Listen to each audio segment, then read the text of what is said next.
ಜಿಪಣಿ ಗುಬ್ಬಚ್ಚೆ ಕೆಲಸಗಳು. ಲೂಸಿ ಹಾಗೂ ಟೊನಿಯ ರಿಸೆಪ್ಷನ್ ತುಂಬಾನೇ ಚೆನ್ನಾಗಿ ನಡೀತು. ಆದ್ರೆ ಆ ದಿನ ರಾತ್ರಿ ಚಿಚುಕಾಗಿ ಹೇಳಿದ ಮಾತುಗಳು ಟೊನಿಯ ಮನಸ್ಸಿನಲ್ಲಿ ಬಾಣ ಚುಚ್ಚಿದ ಹಾಗೆ ಚುಚ್ಚಿತ್ತು.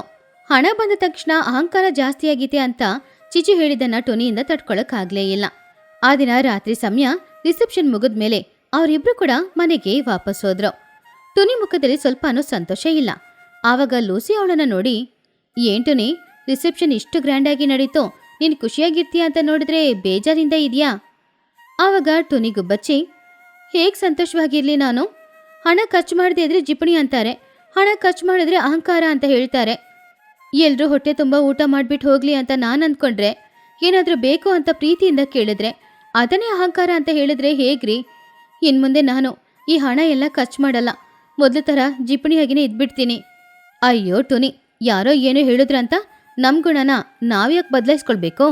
ಆದ್ರೆ ಟೊನಿ ಅದನ್ನ ಒಪ್ಕೊಳ್ಳಿಲ್ಲ. ಮರುದಿನ ಬೆಳಗಾಯಿತು.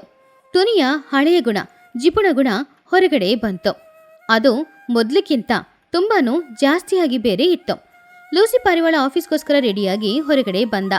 ಆವಾಗ ಪ್ಲೇಟಲ್ಲಿ ಒಂದಿಡ್ಲಿ ಸ್ವಲ್ಪ ಚಟ್ನಿ ಮಾತ್ರ ಹಾಕಿಟ್ಟಿದ್ಲು. ಏನ್ ಟೊನಿ ಇದು, ಒಂದಿಡ್ಲಿ ಇಟ್ಟಿದೀಯಾ? ನನಗೆ ಹಸ್ವಾಗ್ತಾ ಇದೆ. ಒಂದಿಡ್ಲಿ ಸಾಕು ರೀ, ಜಾಸ್ತಿ ತಗೊಳ್ಬಾರ್ದು, ಆಮೇಲೆ ವೆಯ್ಟ್ ಹಾಕ್ತೀರಾ, ಆಮೇಲೆ ಶುಗರ್ ಬರುತ್ತೆ, ಹಾಸ್ಪಿಟಲ್ ಖರ್ಚು, ಇದೆಲ್ಲ ಯಾಕೆ ಹೇಳಿ? ಒಂದಿಡ್ಲಿ ತಿಂದು ಈ ಗ್ಲಾಸ್ ನೀರ್ ಕುಡೀರಿ, ಆವಾಗ ಹೊಟ್ಟೆ ತುಂಬ ಹೋಗುತ್ತೆ. ಆದ್ರೆ ಟೊನಿ, ಈ ರೀತಿ ಕೆಲಸ ಮಾಡಕ್ಕೆ ನಾವೇನೋ ಬಡವರಲ್ಲ ಅಲ್ವಾ? ಹಣ ಯಾವಾಗ ಬರುತ್ತೆ ಯಾವಾಗ ಹೋಗುತ್ತೆ ಅಂತ ಯಾರಿಗ್ ಗೊತ್ತು? ಇರುವಾಗ್ಲೇ ತೆಗ್ದಿಟ್ಕೊಳ್ಬೇಕು. ಹಾಗೆ ಲೂಸಿ ಹಸ್ವಿಂದಾನೆ ಆಫೀಸ್ಗೆ ಹೋದ. ಈ ಕಡೆ ಟೊನಿ ಕರೆಂಟ್ ಬಿಲ್ನ ಅರ್ಧ ಮಾಡೋದಕ್ಕೋಸ್ಕರ ಮನೇಲಿರುವ ಲೈಟ್ ಎಲ್ಲಾನು ಆಫ್ ಮಾಡಿ ಕೂತ್ಕೊಂಡಿದ್ಲು. ಸರಿ ಗಾಳಿಗೋಸ್ಕರ ಕಿಟಕಿ ಓಪನ್ ಮಾಡಿದ್ರೆ ಕಿಟಕಿ ಮೂಲಕ ಮನೆಯೊಳಗಡೆ ಧೂಳು ಬರೋದನ್ನ ನೋಡಿ ಅದನ್ನು ಕೂಡ ಮುಚ್ಕೊಂಡು ಮನೆಯೊಳಗಡೆ ಸೆಕೆ ಆಗ್ತಾ ಇದ್ರು ಕೂಡ ಪರವಾಗಿಲ್ಲ ಅಂತ ಹೇಳಿ ಹಾಗೇನೆ ಕೂತ್ಕೊಂಡಿದ್ಲು. ಆವಾಗ್ಲೇ ಚಿಚುಗಾಗಿ ಮನೆಯಿಂದ ಹೊರಟು ಆಟೋ ತಗೊಂಡು ಆಟೋ ಸ್ಟ್ಯಾಂಡ್ ಹತ್ರ ಬಂದ್ಲು. ಮೊನ್ನೆ ರಿಸೆಪ್ಷನ್ ನಡೆದಾಗ ಚಿಚುಕಾಗಿ ಹತ್ರ ಏನಾದ್ರೂ ಬೇಕಾ ಅಂತ ಟೊನಿ ಕೇಳಿದ್ದು ಅವಳಿಗೆ ಇನ್ನೂ ಸ್ವಲ್ಪ ಇಷ್ಟ ಆಗ್ಲಿಲ್ಲ. ಆವಾಗ ಚಿಚು ಅವಳ ಮನ್ಸಲ್ಲಿ, ಈ ಟೊನಿಗೆ ಎಷ್ಟು ಅಹಂಕಾರ ಇದ್ದಿದ್ರೆ ಇನ್ನು ಏನಾದ್ರೂ ಬೇಕಾ ಅಂತ ನನ್ನ ನೋಡಿ ಕೇಳ್ತಾಳೆ. ನನ್ನ ಗೆಳೆಯ ಲೂಸಿ ಪಾಪ, ಅವನು ಸಂಪಾದನೆ ಮಾಡೋ ಹಣನ ಇವಳು ಸಿಕ್ಕಾಪಟ್ಟೆ ಖರ್ಚು ಮಾಡ್ತಾ ಇದ್ದಾಳ. ಗಂಡ ಹೆಂಡತಿ ಇಬ್ರನ್ನ ಹೇಗಾದ್ರೂ ಬೇರೆ ಮಾಡ್ಬೇಕು, ಆವಾಗ್ಲೇ ನನಗೆ ನೆಮ್ಮದಿ. ಹಾಗಂತ ಅಂದ್ಕೊಳ್ತಿದ್ದಾಗ ಆಫೀಸ್ ಬಸ್ ಮಿಸ್ ಆಗಿ ಆಟೋದಲ್ಲಿ ಹೋಗೋಣ ಅಂತ ಲೂಸಿ ಆಟೋ ಸ್ಟ್ಯಾಂಡ್ ಹತ್ರ ಬಂದ. ಆವಾಗ ಲೂಸಿನ ನೋಡಿದ ಚಿಚು ಇದೇ ಒಳ್ಳೆ ಅವಕಾಶ ಅಂತ ಅಂದ್ಕೊಂಡು, ಅರೆ ಲೂಸಿ ಬಾ, ನನ್ನ ಆಟೋದಲ್ಲಿ ಹತ್ತು, ನಾನು ಆಫೀಸ್ ಕರ್ಕೊಂಡು ಹೋಗ್ತೀನಿ. ಲೂಸಿನ ಆಟೋದಲ್ಲಿ ಹತ್ತದ. ಆವಾಗ ಚಿಚು ಈ ರೀತಿ ಹೇಳಿದ್ಲು, ಏನ್ ಲೂಸಿ, ಮುಖ ಬಾಡಿ ಹೋಗಿದೆ, ಏನಾದ್ರೂ ಸಮಸ್ಯೆನಾ? ಟೊನಿ ಏನಾದ್ರೂ ಹೇಳಿದ್ರಾ? ಹಾಗೆಲ್ಲ ಏನಿಲ್ಲ ಚಿಚು, ಸುಮ್ಮನೆ ಅವಳು ಹಣ ಕೊಡಿಡ್ತಿದ್ದಾಳಷ್ಟೇ. ಆವಾಗ ಚಿಚು ನಗುತ್ತಾ, ಹಣ ಕೊಡಿಡ್ತಿದ್ದಾಳ, ಅದಕ್ಕೆ ಹೆಸರು ಜಿಪಣತನ ಅಲ್ವಾ? ಟೊನಿ ಬಗ್ಗೆ ನಿನಗೆ ಸರಿಯಾಗಿ ಗೊತ್ತಿಲ್ಲ. ಮೊನ್ನೆ ಏನು ಹೇಳಿದ್ಲು ಗೊತ್ತಾ? ನನ್ನ ಗಂಡ ತುಂಬಾ ಅಮಾಯಕ, ಅವನಿಗೆ ಬುದ್ಧಿ ಏನೂ ಇಲ್ಲ, ಹಣ ಸಂಪಾದನೆ ಮಾಡಕ್ ಮಾತ್ರ ಗೊತ್ತು, ಅವನು ನನ್ನ ಕೈ ಹಿಡಿತದಲ್ಲಿದ್ದಾನೆ, ನಾನು ಏನು ಹೇಳಿದ್ರೆ ಕೇಳ್ತಾನೆ ಅಂತ ಹೇಳಿದ್ಲು. ಆವಾಗ ಲೂಸಿ ಕೋಪದಿಂದ, ಏನೋ ಟೊನಿ ಆ ರೀತಿ ಹೇಳಿದ್ಲಾ? ಮತ್ತೆ ನಾನ್ಯಾಕೆ ಸುಳ್ಳು ಹೇಳ್ಬೇಕು? ನೀವು ನನ್ನ ಗೆಳೆಯ ಅನ್ನೋದ್ರಿಂದ ಇಷ್ಟು ದಿನ ಹೇಳಿಲ್ಲ ಅಷ್ಟೇ. ನಿಮ್ಮ ಹೆಂಡತಿ ಹಣನ ಕೂಡಿಡ್ತೀನಿ ಅಂತ ಹೇಳ್ತಾ ಇದ್ದಾರಲ್ಲ, ಆ ಹಣನ ಕೂಡಿಟ್ಟು ನಿಮ್ಗೆ ಏನಾದ್ರೂ ಖರ್ಚು ಮಾಡ್ತಾರಾ? ಇಲ್ಲ ಅವ್ರಿಗೆ ಯಾರನ್ನಾದ್ರೂ ಇಷ್ಟ ಇದ್ದು ಅವರು ಕೊಡ್ತಾರಾ? ಹಾಗಂತ ಚಿಚು ಹೇಳಿದಾಗ ಲೂಸಿಗೆ ತುಂಬಾನು ಕೋಪ ಬಂತು. ಬೆಳಿಗ್ಗೆ ಒಂದೇ ಒಂದು ಇಡ್ಲಿ ಕೊಟ್ಟಿದ್ದು, ಇವಾಗ ಚಿಚು ಹೇಳಿದ ಮಾತುಗಳು ಇದೆಲ್ಲಾನು ಸೇರಿ ಟೊನಿಯ ಮೇಲೆ ಅವನಿಗೆ ಕೋಪ ತುಂಬಾನು ಹೆಚ್ಚಾಯಿತು. ಆ ದಿನ ಸಂಜೆ ಅವನು ಮನೆಗೆ ಬಂದ. ಆವಾಗ ಟೊನಿ ಮನೆಯಲ್ಲಿ ಕ್ಯಾಂಡಲ್ಸ್ಗಳನ್ನ ಕತ್ತಿಸ್ಕೊಂಡು ಇಟ್ಕೊಂಡಿದ್ಲು. ಆವಾಗ ಲೂಸಿ ಕೋಪದಿಂದ, ಏನ್ ಟೊನಿ, ಕರೆಂಟ್ ಇಲ್ವಾ? ಯಾಕೆ ಕ್ಯಾಂಡಲ್ ಇಟ್ಕೊಂಡು ಕೂತ್ಕೊಂಡಿದ್ಯಾ? ಕರೆಂಟ್ ಎಲ್ಲ ಇದೆ, ಆದ್ರೆ ಯೂನಿಟ್ಗೆ ಚಾರ್ಜ್ ಜಾಸ್ತಿ ಮಾಡಿದ್ದಾರೆ ಅಲ್ವಾ, ಅದಕ್ಕೆ ಕ್ಯಾಂಡಲ್ ಇಟ್ಟಿದ್ದೀನಿ.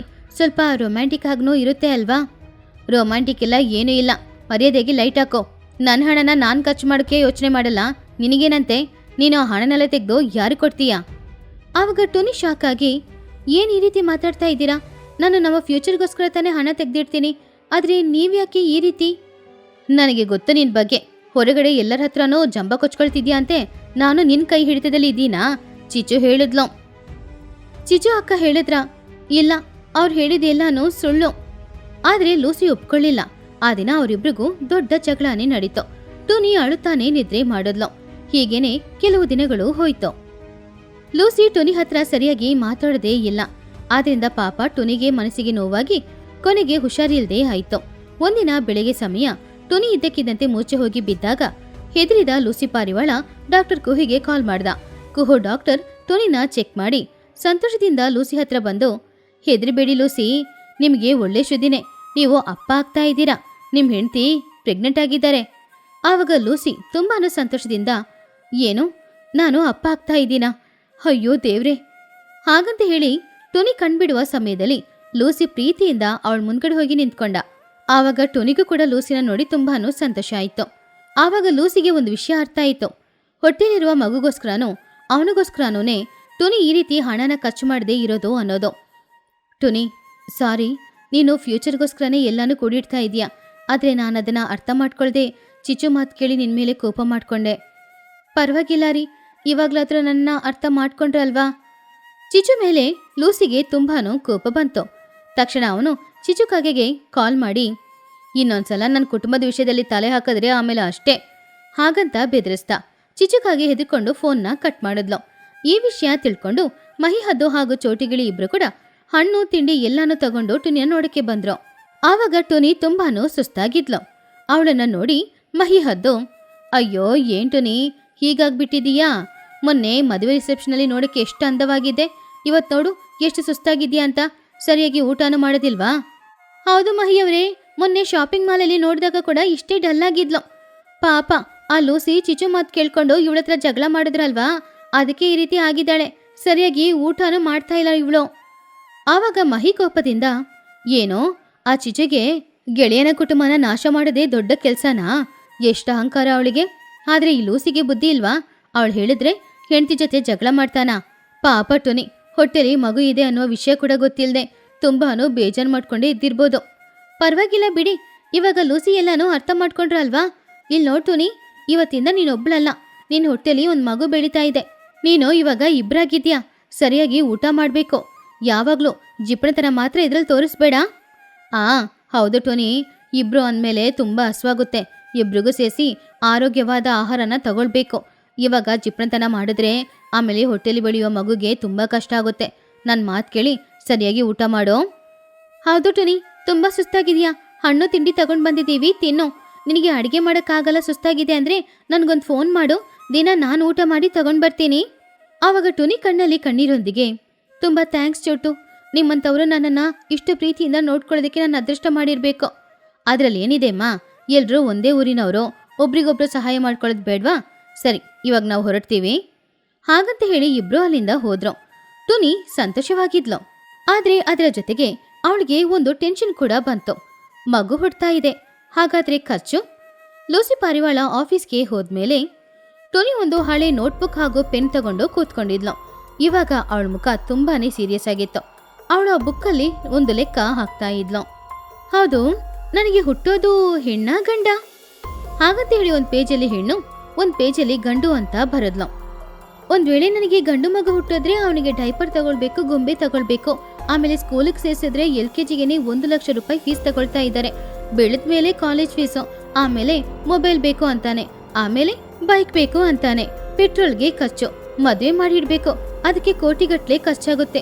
ಅಯ್ಯೋ ದೇವ್ರೆ, ಗಂಡ್ಮಗು ಹುಟ್ಟಿದ್ರೆ ನನ್ನ ಆಸ್ತಿನೆಲ್ಲ ನಾನು ಮಾರ್ಕೊಳ್ಬೇಕೋ ಏನೋ. ಹಾಗಂತ ಹೇಳಿ ಇನ್ನೊಂದು ಪೇಜಲ್ಲಿ ಹೆಣ್ಣು ನೋಡಿ, ಇವಾಗ ಗಂಡ್ಮಗು ಹುಟ್ಲಿಲ್ಲ, ಹೆಣ್ಮಗು ಹುಟ್ಟಿದ್ರೆ ಖರ್ಚು ಕಡಿಮೆ ಆಗುತ್ತಾ? ಇವಾಗೆಲ್ಲ ಹೆಣ್ಮಕ್ಳೇ ಹಣ ಖರ್ಚು ಜಾಸ್ತಿ ಮಾಡೋದು. ಹೆಣ್ಮಗು ಹುಟ್ಟಿದ್ರೆ ಅವಳಿಗೆ ಬಟ್ಟೆ, ಗೊಂಬೆ, ಡೈಪರ್, ಅದು ಅಲ್ಲದೆ ಚಿನ್ನದಲ್ಲಿ ಕಿವಿಯೋಲೆ, ಆಮೇಲೆ ಕಾಲಿಗೆ ಕಾಲ್ಗೆಜ್ಜೆ, ಇದೆಲ್ಲ ತಗೊಳ್ಬೇಕು. ನಾಳೆ ಆಸ್ ಯೂಶುವಲ್ ಅವಳಿಗೂ ಸ್ಕೂಲ್ ಖರ್ಚು, ಕಾಲೇಜ್ ಖರ್ಚು, ಮದುವೆ ಮಾಡಿ ಕೊಡ್ಬೇಕು, ಚಿನ್ನ ಹಾಕ್ಬೇಕು. ಚಿನ್ನದ ರೇಟು ಆಕಾಶಕ್ಕೆ ಮುಟ್ಟಿದೆ. ಅಯ್ಯೋ, ಹೆಣ್ಮಗು ಹುಟ್ಟಿದ್ರೆ ನಾನು ಬೀದಿಗೆ ಬರ್ಬೇಕಾಗುತ್ತೆ. ಹಾಗಂತ ಅಂದ್ಕೊಂಡು ಟುನಿ ಯೋಚನೆ ಮಾಡ್ತಾ ಇದ್ಲು. ಪುಸ್ತಕದಲ್ಲಿರುವ ಲೆಕ್ಕ ನೋಡಿದ್ರೆ ಅವಳಿಗೆ ಮೂಚೆ ಹೋಗೋ ಪರಿಸ್ಥಿತಿ ಬಂತು. ಎಲ್ಲಾನು ಲಕ್ಷ, ಕೋಟಿ ಅಂತ ಬರ್ದಿತ್ತು. ಸಂಜೆ ಸಮಯ ಲೂಸಿ ಪಾರಿವಾಳ ಮನೆಗೆ ಬಂದ. ಆವಾಗ ಟುನಿಗೂ ಬಚ್ಚಿ ತುಂಬಾನು ಬೇಜಾರಿಂದ ಕೂತ್ಕೊಂಡಿದ್ಲು. ಏನ್ ಟುನಿ, ಯಾಕೆ ಬೇಜಾರಿಂದ ಇದ್ಯಾ? ಪುನಃ ಹುಷಾರಿಲ್ವಾ? ಆವಾಗ ಟುನಿ ಆ ಬುಕ್ ತೋರಿಸಿ, ನೋಡಿದ್ರ ಇಲ್ಲಿ ನಾನು ಲೆಕ್ಕ ಮಾಡ್ದೆ, ಗಂಡ್ಮಗು ಹುಟ್ಟಿದ್ರೆ ಬೈಕ್ ಕೇಳುತ್ತೆ, ಹೆಣ್ಮಗು ಹುಟ್ಟಿದ್ರೆ ಬಂಗಾರ ಕೇಳುತ್ತೆ, ಎಲ್ಲದಕ್ಕೂ ಲಕ್ಷದಿಂದ ಕೋಟಿಗಟ್ಲೆ ಖರ್ಚಾಗುತ್ತೆ. ನನಗೆ ಯಾಕೋ ತುಂಬಾ ಭಯ ಆಗ್ತಿದೆ ರೀ. ಆವಾಗ ಲೂಸಿ ಆ ಪುಸ್ತಕದಲ್ಲಿ ಬರ್ದಿಟ್ಟಿರುವ ಲೆಕ್ಕನ ನೋಡಿ ಅವನು ಜೋರಾಗಿ ನಗಡ್ತಾ ಇದ್ದ. ಆವಾಗ ಲೂಸಿ ಟುನಿ ಹತ್ರ, ಅಯ್ಯೋ ಟುನಿ, ನೀನಿದ್ಯಲ್ಲ, ಮಗು ಇನ್ನು ಹುಟ್ಲೇ ಇಲ್ಲ, ಅಷ್ಟರಲ್ಲಿ ಗಂಡ್ಮಗು, ಹೆಣ್ಮಗು, ಬೈಕು, ಬಂಗಾರ ಯಾಕಿಷ್ಟು ಯೋಚನೆ ಮಾಡ್ತಾ ಇದೀಯಾ? ಆ ದೇವ್ರು ನಮಗೆ ಮಗು ಕೊಡ್ತಾ ಇದ್ದಾನೆ ಅಂದ್ರೆ ಅದಕ್ಕೆ ತಕ್ಕ ಧೈರ್ಯನೂ ಕೊಡ್ತಾನೆ. ಇಬ್ರು ಕಷ್ಟಪಟ್ಟು ದುಡಿಯೋಣ, ಮಗುಗೋಸ್ಕರ ಕೂಡಿಡೋಣ. ಉಳಿದಿದೆಲ್ಲ ಆ ದೇವ್ರ ಕೈಯಲ್ಲಿದೆ. ನೀನು ಬೇಜಾರ್ ಮಾಡ್ಕೊಳ್ಬೇಡ. ಹಾಗೆ ಲೂಸಿ ಹೇಳಿದ್ದು ಟುನಿಗೆ ಸ್ವಲ್ಪ ಧೈರ್ಯ ಕೊಟ್ಟ ಹಾಗೆ ಇತ್ತು. ಹೌದಲ್ವಾ, ದೇವ್ರಿದ್ದಾನೆ, ಅವ್ನು ನೋಡ್ಕೊಳ್ತಾನೆ ಹಾಗಂತ ಅಂದ್ಕೊಂಡ್ಲು. ಟುನಿ ಇವಾಗ ಗರ್ಭಿಣಿಯಾಗಿದ್ದಾಳೆ ಸರಿ, ಆದ್ರೆ ಅವಳಿಗೆ ನಿಜವಾಗ್ಲೂ ಹುಟ್ಟೋ ಮಗು ಯಾವ್ದು? ಬೈಕ್ ಕೇಳುವ ಗಂಡ್ ಮಗುನ, ಬಂಗಾರ ಕೇಳುವ ಹೆಣ್ಮಗುನ?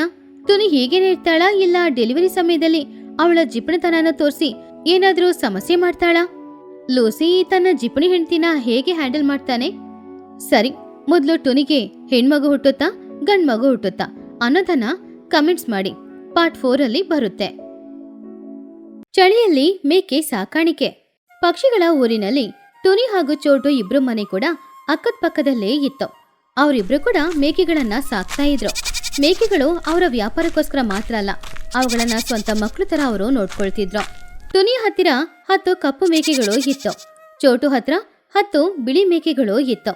ಆ ಬಿಳಿ ಮೇಕೆಗಳು ಎಷ್ಟು ಬಿಳಿಯಾಗಿತ್ತು ಅಂದ್ರೆ ದೂರದಿಂದ ನೋಡುವಾಗ್ಲೂ ಆ ಮೇಕೆಗಳು ಸರಿಯಾಗಿ ಕಾಣಿಸ್ತಿತ್ತು.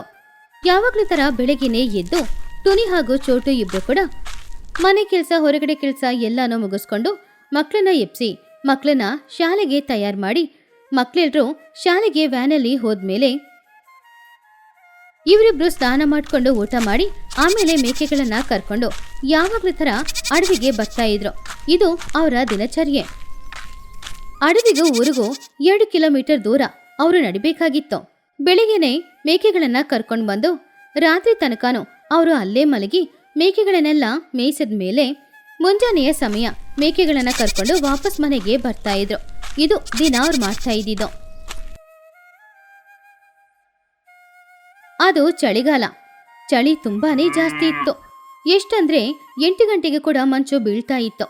ಚಳಿಗಾಲದ ಸಮಯದಲ್ಲಿ ಮೇಕೆಗಳನ್ನ ಕರ್ಕೊಂಡು ಅಡವಿಗೆ ಹೋಗೋದು, ಅಲ್ಲೇ ಮಲಗೋದು ಅನ್ನೋದ್ರಿಂದ ಟುನಿ ಹಾಗೂ ಚೋಟುಗೂ ಅನಾರೋಗ್ಯ ಉಂಟಾಯಿತು. ಅವ್ರಿಗೆ ಕಾಲ್ ನೋವು ಜಾಸ್ತಿನೇ ಇತ್ತು. ಅವರಿಂದ ಸರಿಯಾಗಿ ನಡೆಯಕ್ಕೂ ಕೂಡ ಆಗ್ಲಿಲ್ಲ.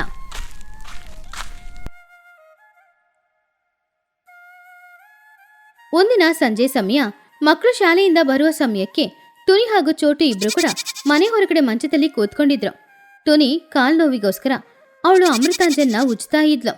ಕಾಲನ್ನ ಹಿಡ್ಕೊಂಡು ಒತ್ಕೊಂಡು ಅವಳು ಚೋಟು ಹತ್ತಿರ, ಅಬ್ಬಾ ಚೋಟು, ಈ ಚಳಿಯಿಂದ ಪ್ರಾಣ ಹೋಗುತ್ತೋ ಏನೋ, ಚಳಿ ಬರ್ತಾ ಬರ್ತಾ ತಡ್ಕೊಳಕ್ಕಾಗ್ತಾನೆ ಇಲ್ಲ, ನನಗೆ ಕಾಲೆಲ್ಲ ತುಂಬ ನೋವಾಗ್ತಾ ಇದೆ, ಇನ್ನು ನಾಳೆ ಮೇಕೆಗಳನ್ನ ಅಡವಿಗೆ ಹೇಗೆ ಕರ್ಕೊಂಡು ಹೋಗೋದೋ ಏನೋ.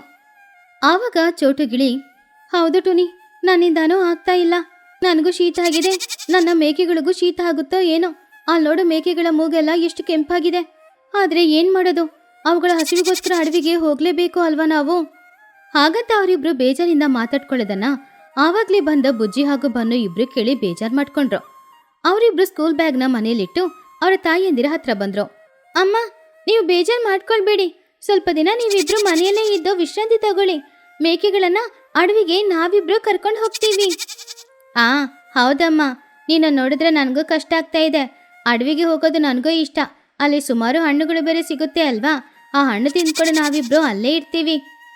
ಹಾಗಂತ ಮಕ್ಕಳು ಹೇಳಿದನ್ನ ಕೇಳಿ ಟುನಿಗೂ ಬಚ್ಚಿ, ಬೇಡ ಮಕ್ಕಳೇ, ನೀವಿಬ್ರು ಇನ್ನೂ ಚಿಕ್ಕ ಮಕ್ಕಳು, ಬೆಳ್ದೇ ಇಲ್ಲ, ನಿಮಗೆ ಯಾಕೆ ಇಷ್ಟು ಕಷ್ಟ, ಈ ಚಳಿನ ನಿಮ್ಮಿಂದ ತಡ್ಕೊಳಕ್ಕಾಗಲ್ಲ.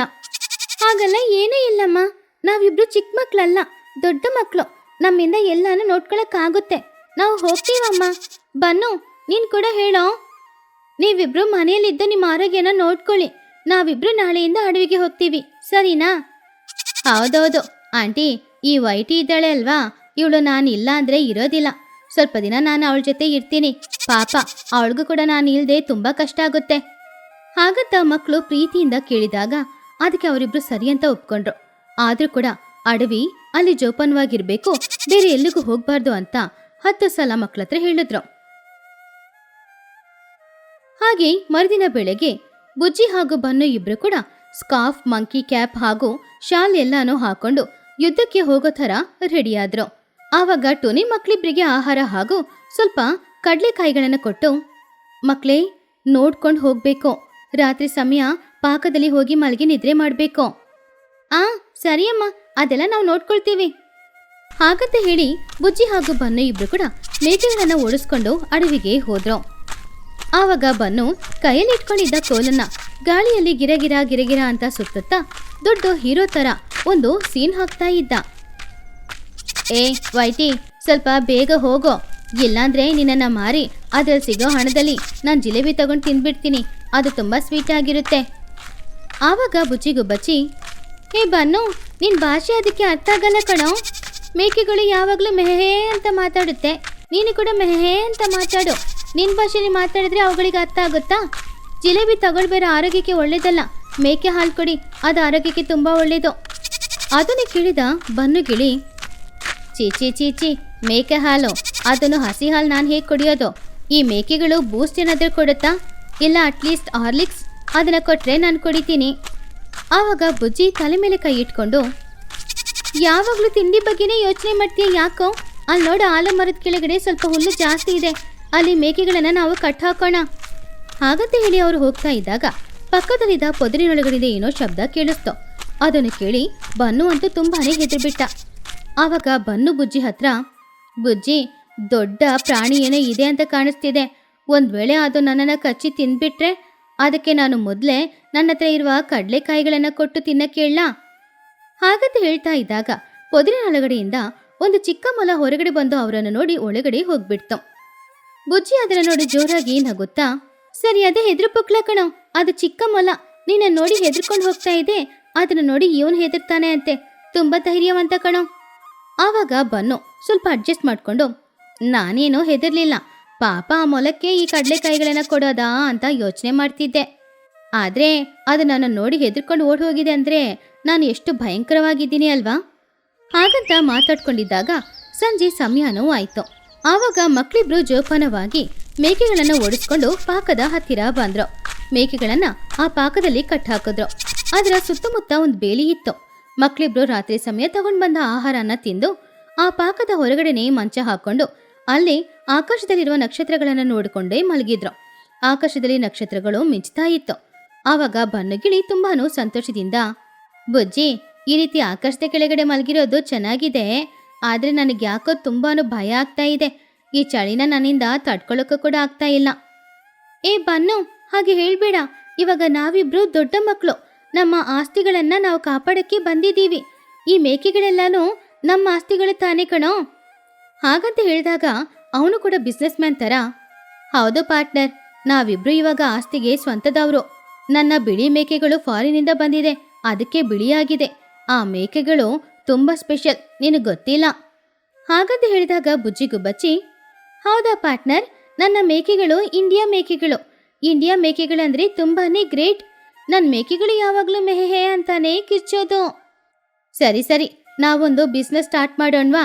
ಈ ಮೇಕೆಗಳನ್ನೆಲ್ಲ ಮಾರಿ ಒಂದು ಸ್ವೀಟ್ ಶಾಪ್ ಓಪನ್ ಮಾಡೋಣ. ಅದಕ್ಕೆ ಬುಜ್ಜಿ ಬನ್ನು ಸ್ವೀಟ್ ಶಾಪ್ ಅಂತ ಹೆಸರಿಡೋಣ.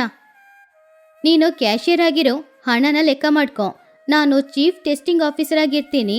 ಸ್ವೀಟ್ಗಳು ಹೇಗಿದೆ ಅಂತ ಟೆಸ್ಟ್ ಮಾಡೋದು ನನ್ನ ಕೆಲಸ. ನೀನು ಟೆಸ್ಟಿಂಗ್ ಆಫೀಸರ್ ಆಗಿದ್ರೆ ನಾವು ಶಾಪ್ ಮುಚ್ಚಬೇಕಾಗುತ್ತೆ. ಎಲ್ಲಾನು ನೀನೇ ತಿಂದ್ಬಿಡ್ತೀಯ, ಕಸ್ಟಮರ್ಸ್ಗೆ ಏನೂ ಇರಲ್ಲ. ನಾವು ಮೇಕೆ ಹಾಲಿಂದ ಚೀಸ್ ತಯಾರು ಮಾಡೋಣ.